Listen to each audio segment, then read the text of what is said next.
KP Tripathi ने बहुत गलत किया है ये तिलनी गांव में। केपी त्रिपाठी ने सीएम को पैसा दिया, एसपी को दिया, कलेक्टर तक को वो घोषित कर लिया। रोड पड़ रही है, आए डायरेक्ट रोड ना दिए, बस किसी के पट्टे की जमीन में रोड न पड़ जाएगी। पब्लिकली हम बैठे हुए हैं, इसलिए बाद में अकेले होते तो फिर हम बताते। तो मैं सीधा टारगेट करूंगा आपको कि आप करूं टारगेट तुझको? हाँ, मुझे हटा दो, मुझे नहीं रहना यहाँ। हटाऊंगा नहीं, अपने से हट जाएगा तू। अरे मैं तो अपने से लिख के देगा फिर। अरे मैं तो कह रहा हूँ अभी मेरे से लिखित में ले लो। तू अपने से हटेगा, मैं हटाने नहीं जाऊंगा।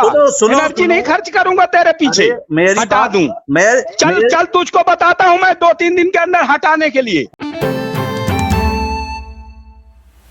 नमस्कार, विराट 24 न्यूज में आपका स्वागत है। मैं हूं आपके साथ उमेश शुक्ला। दर्शकों, एक बार फिर एक ऐसी खबर लेकर हाजिर हैं जिसमें जनता के चुने हुए जनप्रतिनिधि अपने निहित स्वार्थ के लिए न्यायालय की कार्यवाही को गुमराह करने का प्रयास कर रहे हैं और अपने झूठे वादों से जनता को गुमराह करने के साथ साथ मीडिया की आवाज को दबाने का भी प्रयास कर रहे हैं। खबर रीवा से है, जहां सिमरिया विधायक केपी त्रिपाठी की एक और करतूत उजागर हुई। दरअसल विधायक केपी त्रिपाठी विराट 24 न्यूज की आवाज को दबाने का कई बार प्रयास कर चुके हैं। जब सभी हथकंडे असफल हुए और विराट 24 जनता की आवाज बन रहा और भ्रष्टाचार से लेकर विधायक की तानाशाही, गुंडागर्दी, इनके चाटुकारों के भ्रष्टाचार उजागर करते हुए जनता की आवाज बनकर अडिग रहा, तो एक खबर को लेकर न्यायालय में डायरेक्टर की पत्नी के नाम मानहानि का इस्तगासा लगाया गया। न्यायालय ने डायरेक्टर की पत्नी को सम्मन जारी किया तो वह कोर्ट में हाजिर हुई और मामला न्यायालय में विचाराधीन है।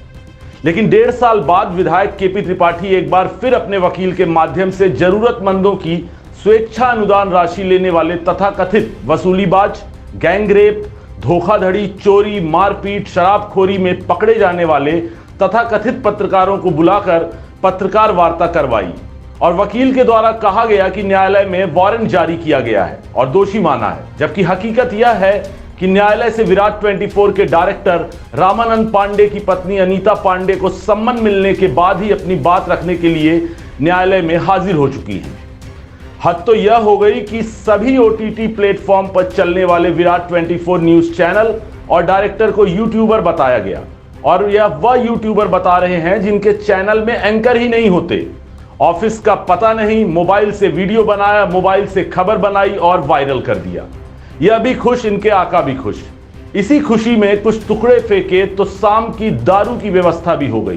कुल मिलाकर जिस तरह से हवा हवाई में विधायक का विकास चल रहा है, वैसे ही इनके खरीदे हुए अपराधी यूट्यूबर चंद टुकड़ों के लालच में खबरें चला रहे हैं। 1 वर्ष बाद न्यायालय में विचाराधीन मामले को उठाने के पीछे विधायक की क्या मानसिकता है, यह तो वही जाने। लेकिन जिस तरह से क्षेत्र में इन दिनों पोल खोल अभियान शुरू किया गया है और इनके कारनामों का खुलासा हो रहा है, जिसमें स्वेच्छा अनुदान राशि, टैंकर, यात्री प्रतीक्षालय में लंबा घोटाला उजागर हुआ और यह राशि इन्हीं वसूलीबाजों के साथ साथ अपने चमचों के खातों में भेजी गई, जिसे विराट 24 ने प्राथमिकता से दिखाया। उससे बौखलाए विधायक ने एक बार फिर विराट 24 की आवाज दबाने का प्रयास कर रहे हैं।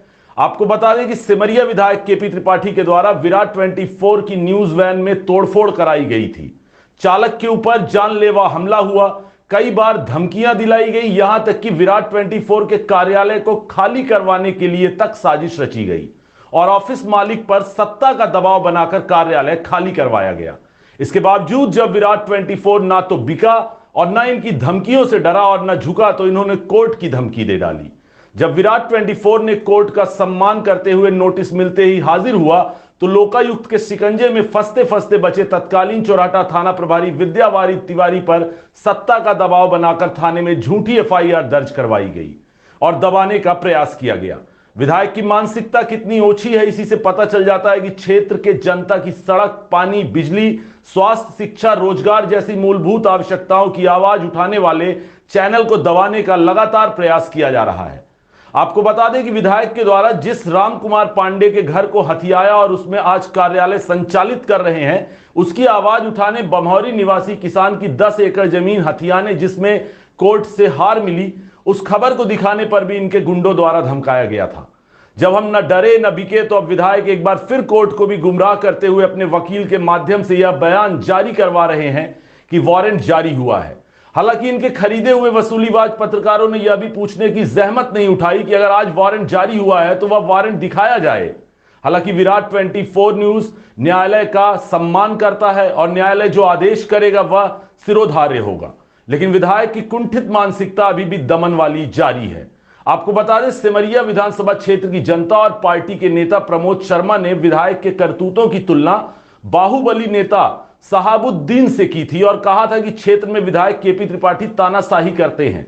जनता और विपक्ष की आवाज को विराट 24 ने दिखाया और यह भी बताया कि सहाबुद्दीन कौन था, जिससे बौखलाए विधायक ने पहले तो धमकी दिलवाई और फिर जब इनकी धमकियों का कोई असर नहीं हुआ तो कोर्ट में मानहानि का दावा किया गया। अब उसी मानहानि के दावे का प्रचार प्रसार कर एक बार फिर जनता की आवाज दबाने की कोशिश की जा रही है। आइए आपको सुनाते हैं विराट 24 का पक्ष रखने वाले अधिवक्ता सुनील पांडे को, उन्होंने पूरे मामले को लेकर क्या कुछ कहा है। भाई साहब, विराट 24 न्यूज़ के जो डायरेक्टर हैं उनकी पत्नी के नाम से विधायक केपी त्रिपाठी के द्वारा मानहानि का दावा किया गया था, इस्तिगासा लगाया था। उसमें कोर्ट से सम्मन जारी हुआ था। वर्तमान में 1.5 साल पहले, 2 दिन पहले उनके अधिवक्ता ने प्रेस कॉन्फ्रेंस की और बताया कि कोर्ट ने वारंट जारी किया है। क्या वस्तुस्थिति है, चूँकि आप उनका पक्ष रख रहे हैं तो? विगत 2-3 दिनों से कुछ सोशल मीडिया में, कुछ यूट्यूब में इस तरह की न्यूज़ आ रही हैं कि विराट 24 न्यूज़ के जो डायरेक्टर हैं उनकी वाइफ अनीता पांडे के विरुद्ध गिरफ्तारी वारंट या जमानती वारंट इशू हुआ है। मैं चूँकि उस केस में अनीता पांडे जी का वकील हूँ, इसलिए ये चीज़ स्पष्ट करना चाह रहा हूँ कि अनीता पांडे जी के नाम से कोई वारंट नहीं है। ये बात सही है कि अनीता पांडे और प्रमोद शर्मा जी के विरुद्ध मानहानि का एक मुकदमा कोर्ट ने रजिस्टर्ड किया है, लेकिन रजिस्टर्ड करने के बाद कोर्ट ने उनको सम्मन भेजा था और सम्मन में ही हम कोर्ट में उपस्थित हुए और कोर्ट में हम जो है हमने बॉन्ड भर के दे दिया, जमा कर दिया। इसमें प्रमोद शर्मा जी की उपस्थिति अभी तक सुनिश्चित नहीं हो पाई है कोर्ट में, जिस कारण ये ट्रायल आगे बढ़ नहीं पाया। नहीं तो अभी तक तो ट्रायल कंप्लीट हो जाता है इस केस में।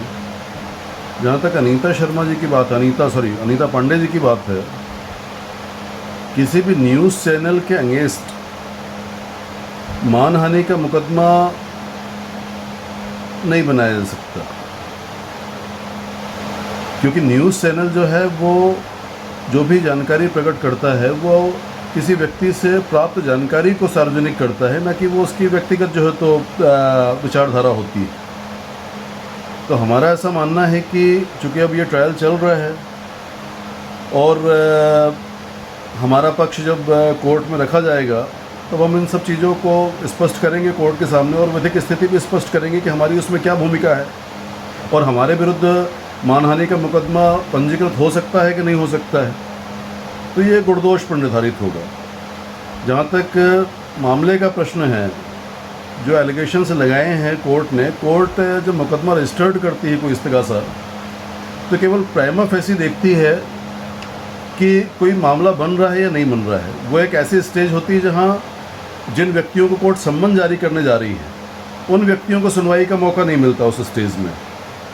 तो कोर्ट ने हमको सुनवाई का अवसर अभी तक नहीं दिया और कोर्ट दे भी नहीं सकती थी। इसलिए जो है तो केवल एक पक्ष को सुन के, केवल परिवादी पक्ष को सुन के ये आपराधिक मुकदमा जो है तो रजिस्टर्ड हुआ है, जिसको हम फेस कर रहे हैं कोर्ट में। और अगर केपी शर्मा, इसमें प्रमोद शर्मा जी भी हाजिर हो जाएंगे तो ये केस का निराकरण बहुत जल्दी हो जाएगा। एक बात जो व्यक्तिगत रूप से मेरे को समझ में नहीं आई कि ये मुकदमा रजिस्टर्ड हुआ है करीब 1.5-2 साल पहले और 1.5-2 साल के बाद अब उसको न्यूज़ में इस तरह से फ्लैश करना कि ये कोई नया मुकदमा हो गया है, तो हमको लगता है कि चुनावी समय है और इन सब चीज़ों का लाभ लेने के लिए अगर कुछ लोगों के द्वारा ये किया जा रहा है तो इस संबंध में मैं कुछ नहीं कहना चाहूँगा। लेकिन लीगल पोजीशन ये है कि कोर्ट ने अनीता पांडे जी को कोई वारंट इशू नहीं किया था, केवल सम्मन इशू किया था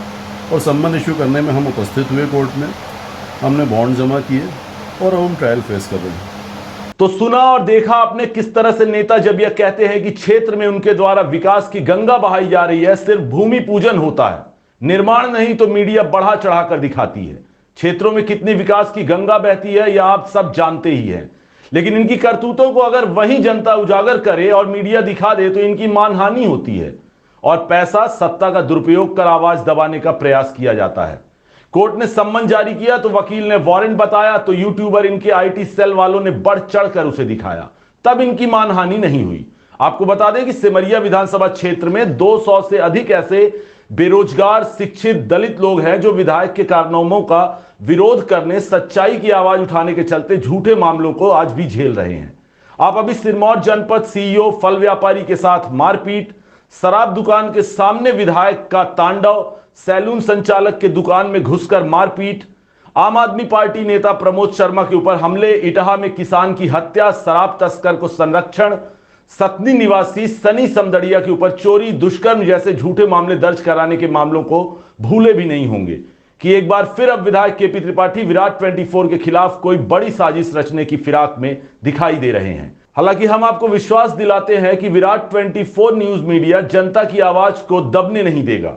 न बिका है न बिकेगा, इसके लिए चाहे जो भी कुर्बानी देनी पड़े।